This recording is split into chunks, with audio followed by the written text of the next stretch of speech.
بسم اللہ، الحمدللہ والصلاۃ والسلام علی رسول اللہ۔ ہم لیتے ہیں پارے 3 کے اشارات۔ تو پہلا پاؤ لیتے ہیں ہم انفاق و آیت الکرسی۔ اس سے پہلے اللہ تعالیٰ نے قتال و قرض کا حکم دیا تھا، طالوت کے قصے میں قتال کی مثال و مقصد بتایا، اب پھر سے انفاق کا حکم دیا۔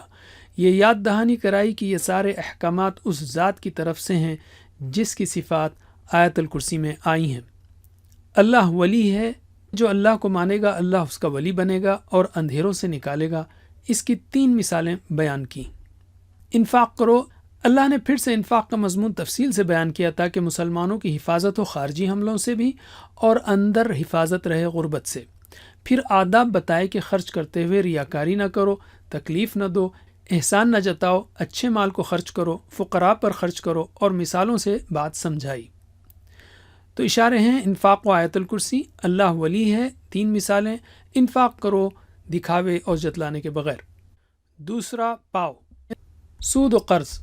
سود کو اللہ نے حرام قرار دیا، فرمایا کہ اللہ سود کو مٹاتا ہے اور صدقات کو بڑھاتا ہے۔ قرض دو تو لکھو، شہادت لو، اس میں سستی مت کرو، کاتب و شاہد کو مت ستاؤ۔ ایمانیات و دعائیں۔ سورہ بقرہ کے ختم پر 5 ایمانیات کا ذکر ہے اور 7 دعائیں ہیں۔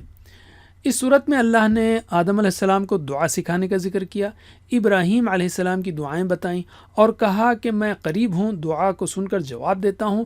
اب اختتام میں بھی بہت اہم دعائیں سکھائیں۔ اب شروع ہوتی ہے سورہ آل عمران۔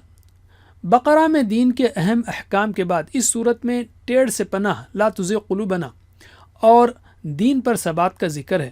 نصارہ کو دعوت ہے کہ فکری گمراہی سے بچو، عملی ٹیڑھ سے بچنے کا ذکر ہے غزوہ احد کے بیان میں۔ بقرہ میں مغضوب علیہم کا ذکر تھا، اس میں ضالین کا ذکر ہے۔ کتاب کا نزول اور دعائیں۔ اللہ تعالیٰ نے انسانوں کی ہدایت کا شروع ہی سے انتظام کیا ہے، کتابوں کو اتارا ہے۔ قرآن میں محکم یعنی واضح آیات ہیں اور کچھ متشابہات۔ سچے ایمان والے ان سب آیات پر ایمان لاتے ہیں اور ثابت قدمی کی دعا کرتے ہیں، کیونکہ انسانی علم بہت محدود ہے۔ تو اشارے ہیں سود و قرض، ایمانیات و دعائیں، کتاب کا نزول اور دعائیں۔ تیسرا پاؤ اسلام کی دعوت اور کافرین کا انجام۔ اسلام ہی دین ہے، کوئی حجت کرے تو کہو کہ میں نے تو مان لیا ہے، اب جو انکار کرے اور لڑائی جھگڑا کرے تو اللہ اس کو عذاب دے گا، چاہے وہ اہل کتاب ہی کیوں نہ ہو۔ آل عمران، مریم و زکریا۔ یہاں سے عیسائیوں کو حق بات کی دعوت دی گئی ہے۔ اس مناسبت سے مریم کی ماں مریم اور زکریا علیہ السلام کا قصہ تفصیل سے بتایا گیا کہ کس طرح سے وہ اللہ کے خاص بندے تھے، خالص اسی کی عبادت اور اسی سے دعائیں کرتے تھے۔ پھر عیسیٰ علیہ السلام کی معجزانہ پیدائش کا ذکر کیا، ان کو تورات کی تصدیق کرنے والا رسول بنایا۔ عیسیٰ علیہ السلام نے خالص توحید کی دعوت دی، مگر یہودیوں نے ان کی مخالفت کی۔ تو اشارے ہیں اسلام کی دعوت اور کافرین کا انجام، آل عمران، مریم و زکریا، عیسیٰ علیہ السلام۔ چوتھا پاؤ عیسیٰ و ابراہیم۔ عیسیٰ کے قتل کی سازشوں پر اللہ نے انہیں اٹھا لیا، یہ بتایا کہ عیسیٰ کی مثال آدم کی سی ہے، وہ اللہ کے بیٹے نہیں ہیں۔ اہل کتاب کو بتائیے کہ ابراہیم بھی مسلم تھے، وہ یہودی یا عیسائی کیسے ہوتے، کیونکہ وہ بہت پہلے گزر چکے تھے۔ اہل کتاب کی شرارتیں۔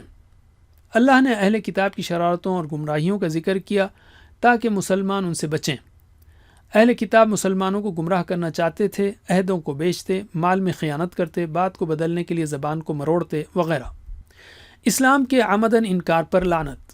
اسلام کے علاوہ کوئی اور دین قبول نہیں، کیونکہ انہیں ان کے ماننے والوں ہی نے بدل ڈالا۔ جان بوجھ کر جو اسلام کا انکار کرے اس پر لعنت و عذاب ہوگا، اس کی توبہ اور فدیہ قبول نہیں ہوگا۔ تو اشارے ہیں عیسیٰ و ابراہیم، اہل کتاب کی شرارتیں، اسلام کے عمدن انکار پر لعنت۔ جزاکم اللہ خیر، والسلام علیکم ورحمۃ اللہ وبرکاتہ۔